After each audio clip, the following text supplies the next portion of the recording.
Hey, so how to build more muscle using supersets. And I'm out on a nice, beautiful morning walk here with the pup, and sun's just coming up there.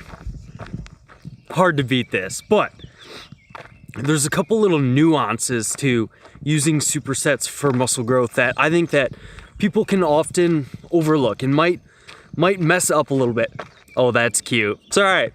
That's just something that animals have to do in the morning. All right, so there's kind of two types of different supersets. So you have same muscle group supersets.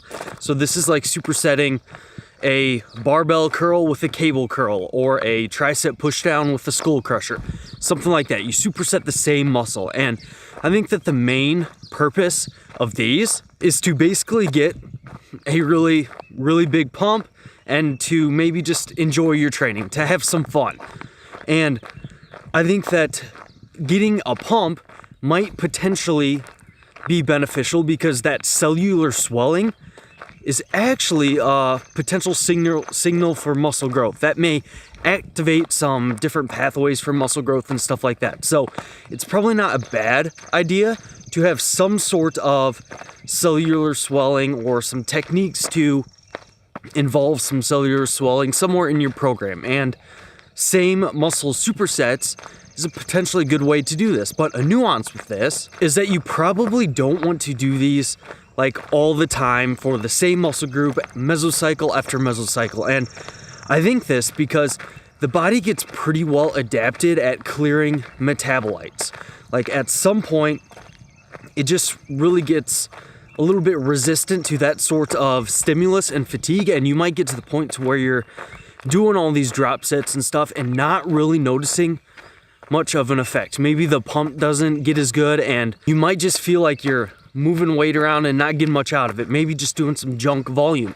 And that's probably because the body gets better at clearing lactate and these metabolites and things like that. So I think that a sensible approach to approach metabolite training and maybe some same muscle group supersets is to only do them like for 1 or 2 mesocycles in a row, and maybe rotating which mesocycles you do them for. So for example, maybe in mesocycle 1, you do metabolite techniques for your biceps and your back.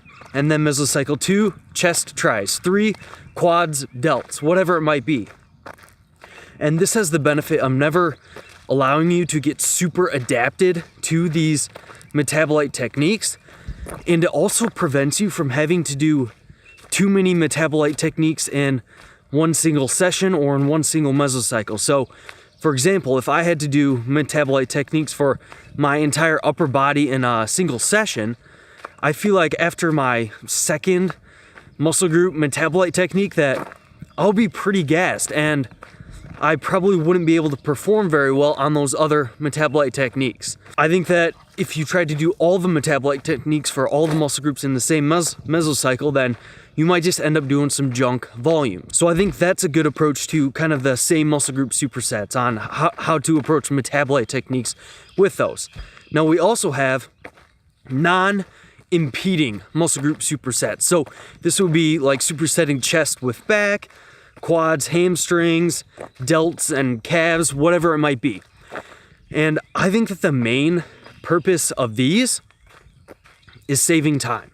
I don't necessarily think that there's inherently anything special about these. Like, I don't think that if you compared like more traditional sets to doing these, that there's gonna be much of a difference. Now, a couple of things.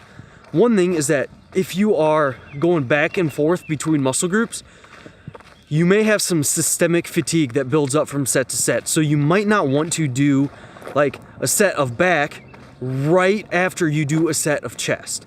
You might still want to give it like 30 to 60 seconds of rest in between those two different exercises. So for example, you might do a set of cable rows, give it 30 to 60 seconds, then you'd go do a set of pec flies or something like that. This way you get to clear some of that more systemic fatigue that might come along with supersetting these exercises kind of back to back. And isn't that kind of just cool? This little bridge with a river going under it. But another little nuance with the non-impeding muscle group supersets is if you just did these all the time, you might not have as much of a metabolite buildup, and you might not get quite as good of a pump because you're going back and forth between muscle groups. So your rest times are probably getting a little bit longer, and you might not get as good of a pump as if you did like straight sets for a muscle group all in a row. So if you went 3 sets of back and all in a row, you might get a little bit better of a pump cell swelling compared to back chest.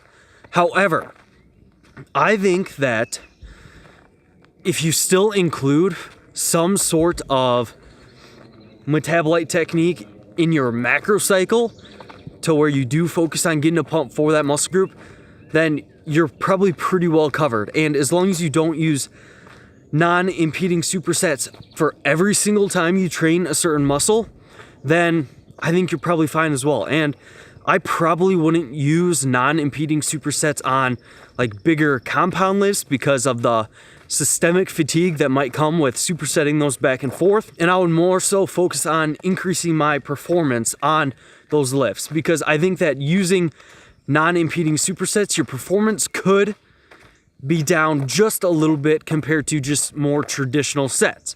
However, I'm not sure if that little dip in performance is going to matter a whole lot if your goal is building muscle, because I think that the time you save by doing these non-impeding supersets, you can almost make up for it by just doing a couple more sets.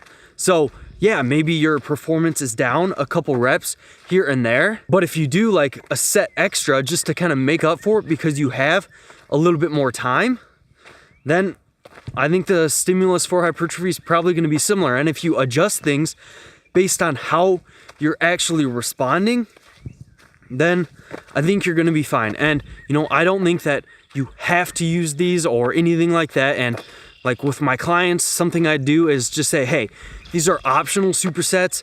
I'll give them the exercises where it's like, hey, it would make sense to superset these if you need to save a little bit of time, but I don't think it's like inherently special. All right. So that is how you can use supersets for muscle growth.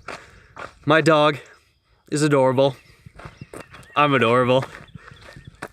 I'll see you next Sunday.